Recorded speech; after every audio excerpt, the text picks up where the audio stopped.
Assalamualaikum warahmatullahi wabarakatuh.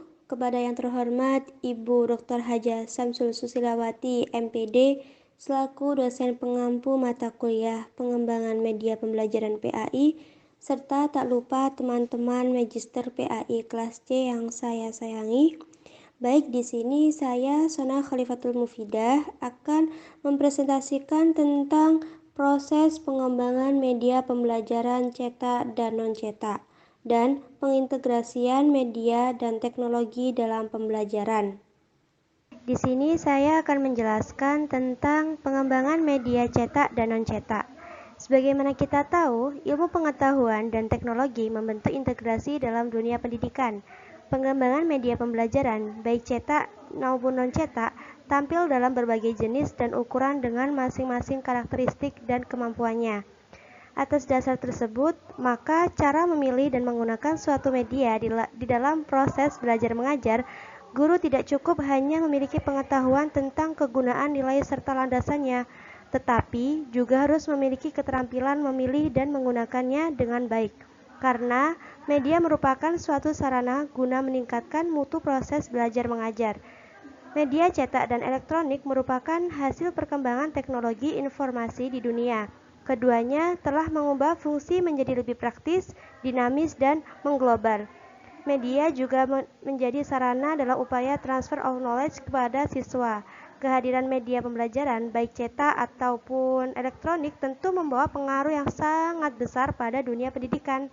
Media pembelajaran digunakan oleh guru untuk membantu menyampaikan materi kepada siswa dengan sederhana dan mudah dipahami, sehingga tujuan pembelajaran dapat tercapai.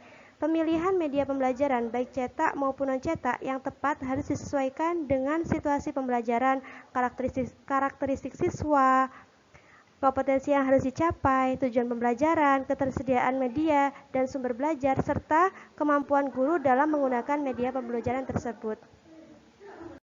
Berdasarkan latar belakang di atas, maka pokok pembahasan pada materi ini yaitu yang pertama, proses pengembangan media cetak dan non-cetak, dan yang kedua yaitu pengintegrasian media dan teknologi dalam pembelajaran. Selanjutnya yaitu proses pengembangan media pembelajaran cetak dan non-cetak. Yang pertama, media pembelajaran cetak. Adapun media pembelajaran cetak adalah berbagai media penyampaian pesan pembelajaran di mana terkandung teks dan ilustrasi-ilustrasi pendukungnya. Sedangkan pengembangan bahan cetak adalah cara untuk memproduksi atau menyampaikan bahan seperti buku dan bahan-bahan visual yang statis, terutama melalui proses pencetakan mekanis atau fotografis. Berdasarkan beberapa definisi di atas, maka yang dimaksud dengan bahan cetak dalam bidang pendidikan adalah semua bentuk cetakan seperti buku teks, modul, lembar kerja, artikel, jurnal, lembar lepas, surat kabar, majalah, dan berbagai pembelajaran. Bahan cetak merupakan media yang dapat berfungsi untuk menjadi perantara dari sumber informasi dari guru, dosen, instruktur, kepada penerima informasi yaitu peserta didik.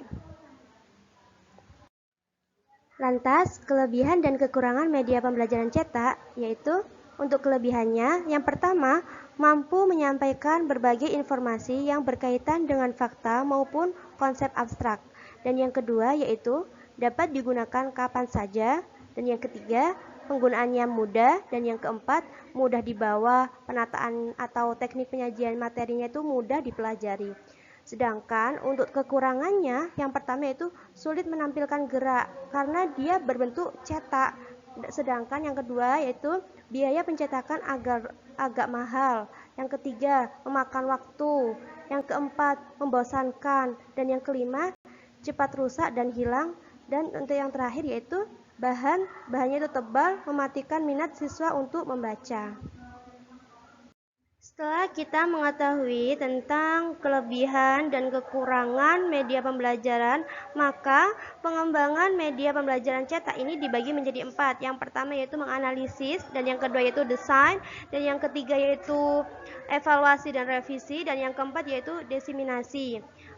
Oke, selanjutnya yang pertama tentang menganalisis, di mana mengidentifikasi standar kompetensi dan kompetensi dasar atau kompetensi inti.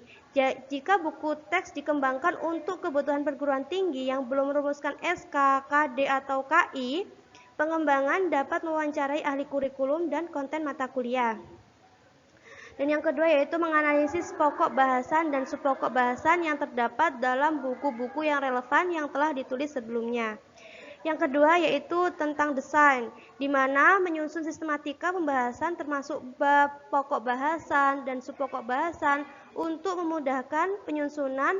Pengembangan dapat menggunakan peta konsep atau mind mapping dalam mengonstruksi konsep. Dan yang kedua yaitu mengumpulkan bahan dari berbagai sumber termasuk buku teks yang relevan, buku referensi, artikel, jurnal, dan berbagai referensi yang relevan. Yang ketiga yaitu merumuskan tujuan mempelajari bahan pembelajaran untuk setiap pokok bahasan. Pengembangan boleh menyusun tujuan secara keseluruhan pada awal atau dapat menyusunnya pada saat penulisan dari setiap bab. Dan yang keempat yaitu menyusun bahan pembelajaran sesuai dengan sistematika penulisan. Selanjutnya yaitu yang ketiga, evaluasi dan revisi, di mana melakukan pengoreksian dengan memberikan kepada 2 atau lebih pembaca untuk melihat kesalahan penulisan, mulai dari huruf, pengulangan, warna, atau kesalahan teknis lainnya.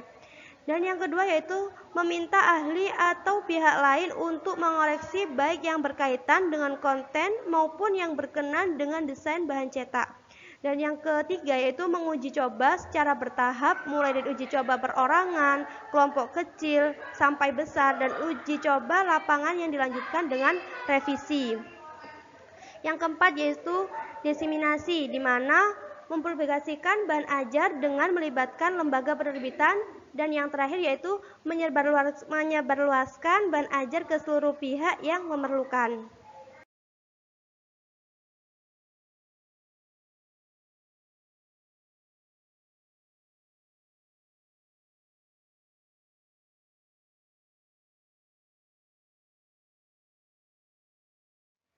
Selanjutnya yaitu media pembelajaran non-cetak. Untuk pengertiannya yaitu media pembelajaran non-cetak merupakan inovasi baru dalam dunia pendidikan. Perkembangan teknologi informasi dan komunikasi sangat pesat dalam mendorong berbagai lembaga pendidikan untuk memanfaatkan bahan ajar non-cetak yang diolah dengan komputer. Sedangkan pengembangan bahan ajar non-cetak ini menjadi hal yang sangat penting berkaitan dengan upaya membantu peserta didik meraih kompetensinya dengan lebih cepat. Bahan ajar cetak yang digunakan dalam pembelajaran sejauh ini dinilai belum mampu mengakomodasi seluruh materi pembelajaran.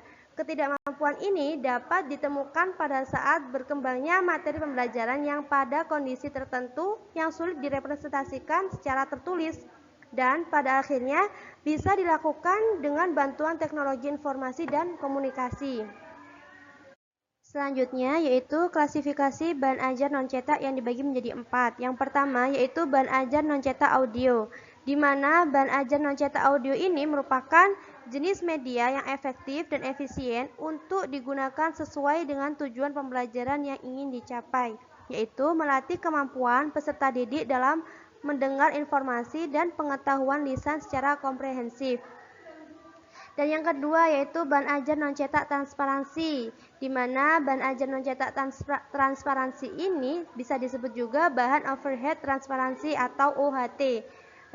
Bahan ajar non-cetak transparansi ini adalah media proyeksi visual yang dibuat di atas bahan transparan seperti film acetate atau plastik, sehingga mampu menerangkan konsep atau teori yang bersifat abstrak dengan cara memvisualkannya dalam lembaran transparansi dan memperjelas ringkasan materi meskipun diikuti oleh banyak orang. Yang ketiga yaitu bahan ajar non-cetak audio transparansi, merupakan alat bantu mengajar yang menggabungkan kekuatan visual dan suara. Dengan demikian, materi yang disajikan dapat menjadi suatu bahan pembelajaran yang utuh dan terpadu. Bahan ajar ini juga merupakan jenis media yang efektif dan efisien yang digunakan sesuai dengan tujuan pembelajaran dengan menggunakan perangkat keras seperti OHP sebagai media proyeksinya. Dan yang terakhir, yang keempat, yaitu bahan ajar multimedia interaktif, di mana bahan ajar interaktif ini merupakan kombinasi dari beberapa media, baik audio, gerak, grafik, gambar, animasi, dan video yang dalam proses pembelajaran dimanfaatkan atau diperlakukan untuk mengendalikan suatu perintah dalam proses pembelajaran. Selanjutnya yaitu kelebihan bahan ajar non-cetak yang dibagi menjadi 6. Yang pertama, dapat menampilkan kombinasi antara gambar dengan gerakan. Yang kedua, dapat menggabungkan semua unsur media seperti teks, video, animasi, image, grafik, sound menjadi satu kesatuan penyajian. Dan yang ketiga yaitu memanfaatkan keunggulan komputer atau digital media ataupun teknologi jaringan. Dan yang keempat yaitu memanfaatkan teknologi multimedia sehingga suasana pembelajaran menjadi menarik, tidak membosankan, dan pada akhirnya memotivasi siswa untuk belajar mandiri. Dan yang kelima yaitu menggunakan bahan ajar yang bersifat mandiri dan dapat disimpan di komputer sehingga dapat diakses oleh guru ataupun siswa kapan saja dan di mana saja bila yang bersangkutan itu memerlukannya. Dan yang terakhir yaitu memanfaatkan pertukaran data yang secara interaktif dapat dilihat setiap saat di komputer. Selanjutnya yaitu kekurangan bahan ajar non-cetak yang dibagi menjadi 4. Yang pertama, membutuhkan alat yang lengkap untuk menggunakannya. Dan yang kedua, membutuhkan biaya yang relatif mahal untuk pengadaan alat bahan ajar non-cetak ini. Dan yang ketiga, penggunanya harus mempunyai skill yang sesuai dengan bahan ajar yang digunakan. Dan yang terakhir yaitu adanya virus yang akan membuat filenya itu hilang. Selanjutnya yaitu pengembangan bahan ajar non-cetak yang mana dibagi menjadi 6. Yang pertama, menganalisis karakteristik umum kelompok sasaran, apakah mereka siswa lanjutan atau perguruan tinggi. Yang kedua, menyatakan atau merumuskan tujuan pembelajaran, yaitu perilaku atau kemampuan baru apa yang diharapkan siswa memiliki dan kuasai setelah proses belajar mengajar selesai. Yang ketiga, memilih atau merancang dan mengembangkan materi dan media yang tepat. Dan yang keempat yaitu merupakan materi dan media. Setelah memilih materi dan media yang tepat, diperlukan persiapan bagaimana dan berapa banyak waktu diperlukan untuk menggunakannya. Dan yang kelima, meminta tanggapan dari siswa. Guru sebaiknya mendorong siswa untuk memberikan respon dan umpan balik mengenai keefektifan proses belajarnya itu. Dan yang terakhir yaitu mengevaluasi proses belajar. Tujuannya untuk mengetahui tingkat pencapaian siswa mengenai tujuan pembelajaran. Selanjutnya yaitu membahas tentang integrasi media dan teknologi dalam pendidikan. Di era modern ini banyak sekali kemudahan-kemudahan yang dirasakan oleh manusia. Di antaranya yaitu kemudahan dalam mencari informasi. Tentu hal ini merupakan di antara dampak positif dari globalisasi yang di samping itu dampak negatifnya. Sayangnya manusia itu bijak dapat memaksimalkan dampak positif dari globalisasi itu sehingga dapat menerima manfaat dan terhindar dari bahaya globalisasi tersebut. Di antaranya memanfaatkan kemajuan teknologi sebagai media pembelajaran. Selanjutnya yaitu urgensi media pembelajaran. Media pembelajaran merupakan alat yang digunakan oleh guru untuk menyampaikan materi pembelajaran kepada peserta didik. Media pembelajaran diharapkan dapat membantu membangkitkan semangat dan daya tarik peserta didik untuk mempelajari suatu pengetahuan baru. Nah, proses pembelajaran efektif ini terjadi jika media pembelajarannya itu yang digunakan memiliki kesan pada peserta didik. Sedangkan integrasi media dan teknologi itu merupakan penggunaan teknologi informasi dan komunikasi untuk mengemas suatu konten pelajaran serta mendorong peserta didik untuk dapat berperan aktif memanfaatkan teknologi tersebut. Selanjutnya yaitu urgensi media pembelajaran. Media pembelajaran merupakan alat yang digunakan oleh guru untuk menyampaikan materi pembelajaran kepada peserta didik.